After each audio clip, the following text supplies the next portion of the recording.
Hi friends, David here from Above AVL, and in this video we want to talk about controlling pan-tilt zoom cameras, meaning these cameras that we've got here now in the studio that are able to at a moment's notice move around, go to different presets, adjust, auto follow, and things like that. We want to talk about controlling them.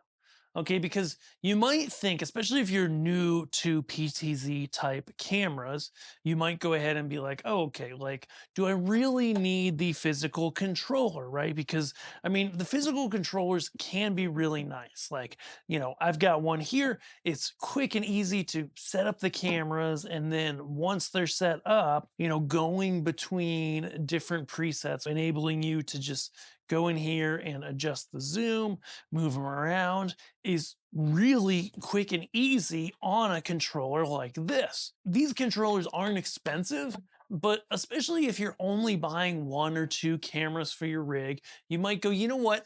Is that really necessary? So we're going to talk about that. We're going to talk about the different ways to control these cameras and then what you should do in your situation.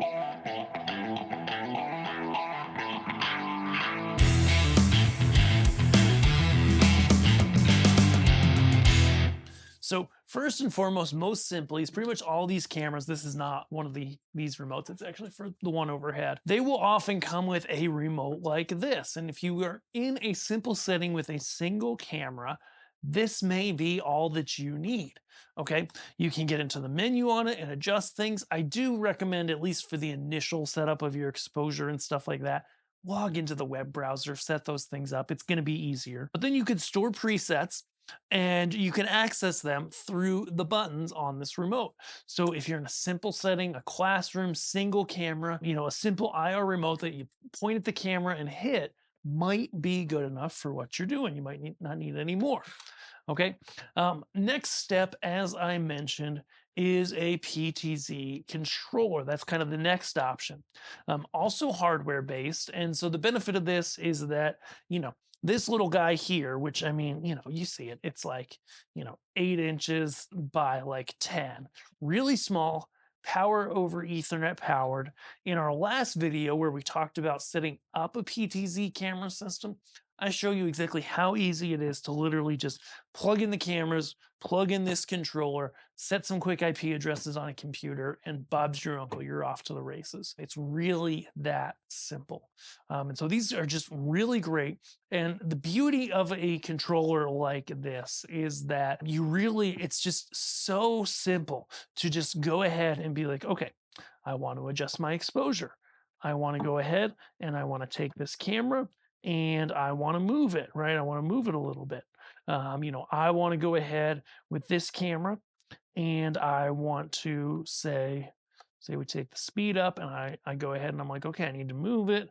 I need to adjust my focus. Boom, store it in a new preset. Now I can fire between those, on the fly, add a live event. Oop, I didn't have another preset. Set that at 1. On the fly in a live event, I can go, camera, preset, it goes. I can adjust the speed, slow it way down.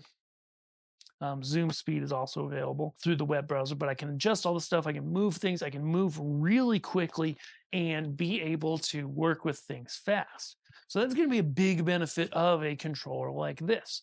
Now, depending on what controller you have, it's going to change what settings you have available to you to work with. And sometimes that's positive and sometimes that's negative.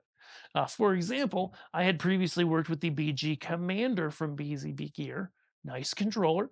It had a function key for turning on and off the auto following on this BZB Gear Adamo Jr. That was really nice. I'm not finding that on this controller, but I could be wrong. So that's going to be the downside is these controllers, they only have so many knobs, so many buttons. And so some of the features of the cameras may not be available in the controller. That being said, those are usually the features that you don't access the most. Okay, so now let's go ahead and look at a PC-based approach and see if that might be the best fit for you in your context. All right, so now we're here, ladder behind me because I just set up these cameras. And we are looking on screen at the BZB Gear Pro PTZ Control app. Free app, really nice. Pretty much does the same stuff as the web browser. It just makes it a lot easier when you're juggling multiple cameras. So I went in, I hit my plus sign, I chose my cameras, right? And then I set up the IP address, and that's really it. Everything else was just standard configuration. And now I've got all of my cameras and I can go through them and I can adjust them, which is really cool. Obviously the feed is a little bit slow because it's happening over the network. But the fact is, I'm able to go ahead, right? I'm able to take each camera, you know, move it around, get it doing whatever I need it to, right? Can adjust my zoom a little. And I see it happening, in real time on the camera. I'm able to go in and get to this is beautiful because you can get to some of the deeper menu items. So you can get into here to auto tracking and the options there, the exposure, and especially the color and image options. These are things that you may not get in a physical handheld controller, but you can get it here. And so I would say you can probably notice with how I'm configuring things around here.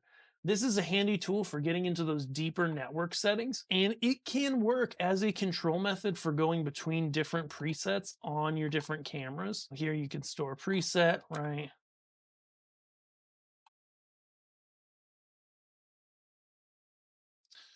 And give names, you can go between them. Of course, I didn't put anything in them. And you can have some presets within your cameras. You can go ahead, switch between them, and get some decent control. A little bit of lagging, not quite as nice of a feel as the PTZ controller, but honestly, for the price, which is free, it really does a lot. So what will it be for you? At the end of the day, there's no single right answer for everyone. The little PTZ controllers are really great, make it easy if you make a lot of adjustments, a lot of changes. But if you're in a context where, to be honest, once you set up your basic presets on your joystick, in the computer, perhaps you're just calling back presets and maybe you're doing it through an automated fashion, then you can do that in programs like Companion. You can do that from other methods on the PC without having to have the full control in front of you. So if you have two or three cameras, you may want to consider just doing it from a PC. And of course, at the end of the day later, you can always switch to a controller, but especially like in an installed setting like a church or a conference room, something like that, where white balance, exposure, focus, you're really not changing that a lot. You're just kind of calling presets day to day. Then it may not be super helpful to have a controller and you may decide you don't need it. Other times you might go, you know what? At the end of the day, especially one like this BZB Commander Junior is not all that expensive, pretty easy to get into and get working with, and just allows you to adjust things super quick. So even if you don't do it a lot, but you just need some super quick control, you might go with a controller. And then lastly, bigger controllers like BZB has their full size commander now, which actually shows you the camera on the screen, really nice big screen. You can get to even more menu settings. Those are going to be super helpful when you have, greater than 5 cameras and you need to adjust them. At the end of the day, a bigger controller like that is not going to make a huge impact on the total cost of your camera system when you've got 5 or 8 or 10 or more cameras that you're controlling. Hopefully this video helped you see the difference between some control options, see some of the pros and cons. Something like a physical controller is not all pros. There are some cons to it, but at the end of the day, they can be a really great fit. Here at Above AVL, what we try to do, if you're new to us, is we try to help people find just the perfect gear for their needs and help them get it into their hands. If that resonates with you, and you can probably see from our approach here, we're not like, oh yeah, man, I got to sell you more stuff. It's like, no, actually, our salespeople aren't paid on direct commission. They're not even salespeople, they're technicians, because we really want to help you find the best stuff for your specific situation and help you get into your hands. If that sounds like something awesome, then we would love to count you as a friend and a customer over at aboveavl.com. We appreciate you. Subscribe here if you want more great videos on video and things like that. And be sure to check out all of our sister channels below, everything else we do online. We appreciate you and we hope you have a great day. See ya.